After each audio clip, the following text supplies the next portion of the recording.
Hello everyone, welcome to my YouTube channel एनपीज written thing. आज हम इंग्लिश क्वेश्चन पेपर के आगे के क्वेश्चन देखने वाले हैं। ये वीडियो पार्ट 2 होने वाला है। अगर आपने पार्ट 1 नहीं देखा तो डिस्क्रिप्शन में लिंक है, वहाँ जाके देख लो। अब हम सेक्शन 2 के बारे में बात करते हैं। तो सेक्शन 2 टेक्सचुअल पैसेज में से पूछा जाता है, जो कि 20 मार्क के लिए होता है। क्वेश्चन 2A, उसमें A1 पूछा गया है, write whether the following sentences are true और फॉल्स।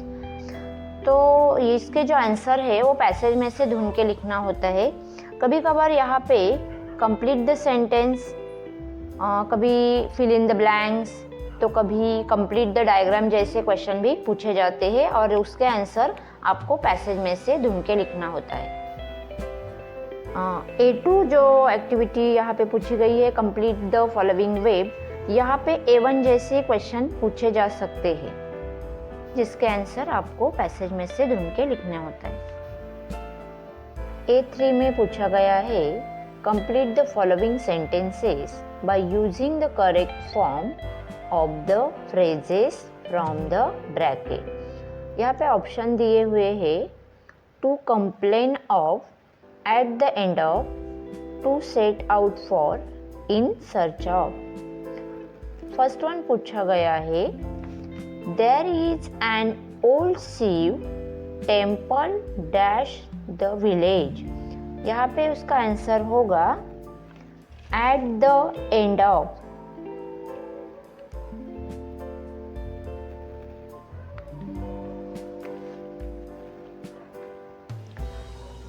सेकेंड वन पूछा गया है, the travellers dash early in the morning dash the tour.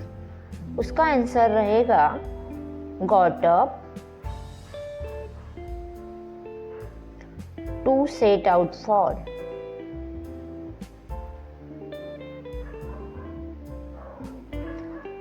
Third one पूछा गया है, yesterday the people in popular colony dash irregular supply of water in their area। इसका answer होगा to complain of।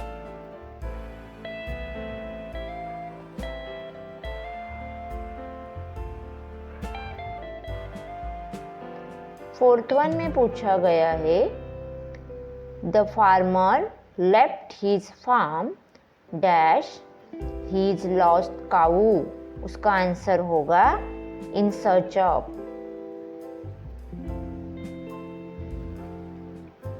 Question 3 में आपकी vocabulary check की जाती है।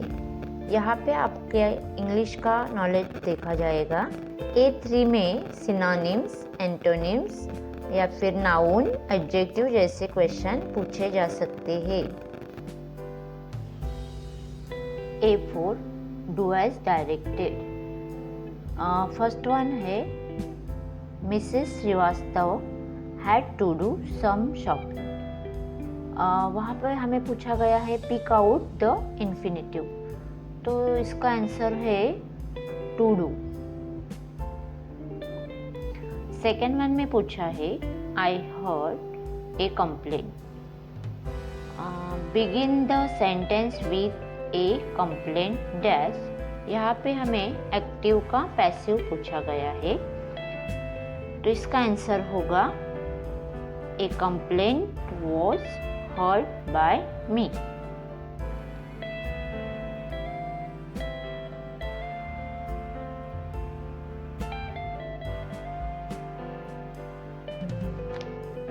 A4 में ग्रामर के क्वेश्चन पूछे जाते हैं, जैसे कि use not only but also as well as, no sooner than, direct indirect speech, इस तरह के क्वेश्चन पूछे जा सकते हैं।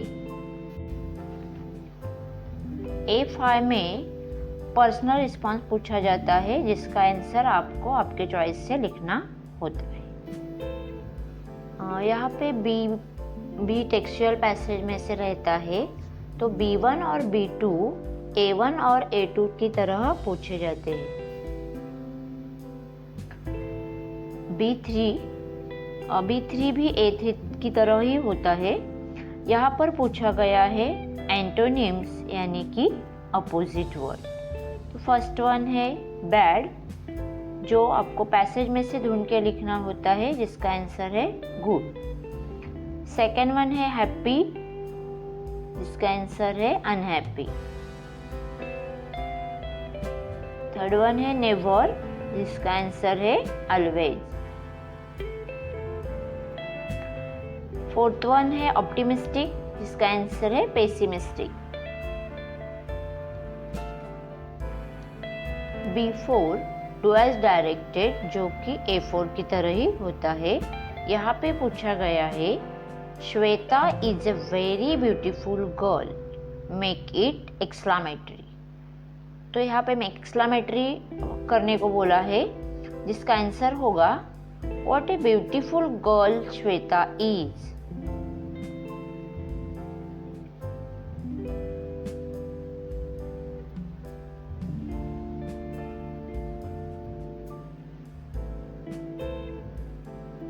सेकेंड वन में पूछा है Meena is an LIC officer. यहाँ पे अंडरलाइन किया हुआ पार्ट है, उसका WH क्वेश्चन बनाना है, जिसका WH क्वेश्चन होगा हु इज मीना।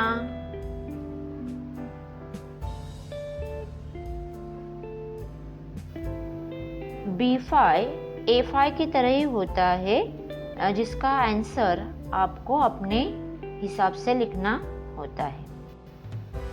अब हम सेक्शन 3 की तरफ बढ़ते हैं, जो पोएट्री पे होता है, जिसको 10 मार्क्स होते हैं। क्वेश्चन 3A में आपको पोएम दी जाती है और उस पर क्वेश्चन पूछे जाते हैं, जिसके आंसर पोएम में से ढूंढ के लिखना होता है। यहाँ पर अलग अलग तरह के क्वेश्चन पूछे जाते हैं। यहाँ पर A1 में पूछे गए जो क्वेश्चन है, जिनके आंसर आपको पोएम में से ढूंढ के लिखने होते हैं।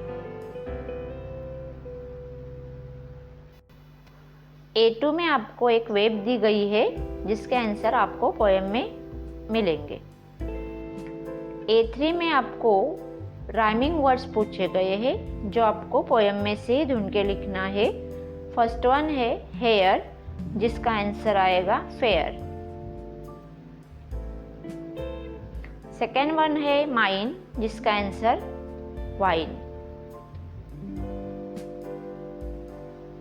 क्वेश्चन 2B एप्रिसिएशन पे रहता है, जिसमें आपको एक पोएम दी जाती है और उस पोएम के आधार पर जो भी पॉइंट पूछे जाएंगे, उस पॉइंट के आधार पर आपको एप्रिसिएशन लिखना होगा। यहाँ पर टीनेजर प्रेयर्स ये पोएम दी गई है और उनके ये पॉइंट्स दिए हैं, जिसके आधार पे हमें एप्रिसिएशन लिखना होगा। ये 5 मार्क्स के लिए होता है। अब हम चलते हैं सेक्शन 4, जो नॉन टेक्सुअल पैसेज पर रहता है, जिसको 15 मार्क्स होते हैं। क्वेश्चन 4A ये टेक्सुअल पैसेज की तरह ही होता है, उसके आंसर भी हमें पैसेज में से ढूंढ के लिखने होते हैं। A1 A2 आपको पैसेज में से ढूंढ के लिखना होता है। A3 क्वेश्चन वोकैबुलरी पर होता है। A4 में ग्रामर और A5 में personal response. Question 4B summary writing का होता है। आपको नॉन टेक्सुअल पैसेज में से ही समरी राइटिंग लिखनी होती है। कम से कम शब्दों में आपको समरी लिखनी है और उसको सूटेबल टाइटल देना है। टाइटल को 1 मार्क्स होता है, ध्यान में रखो।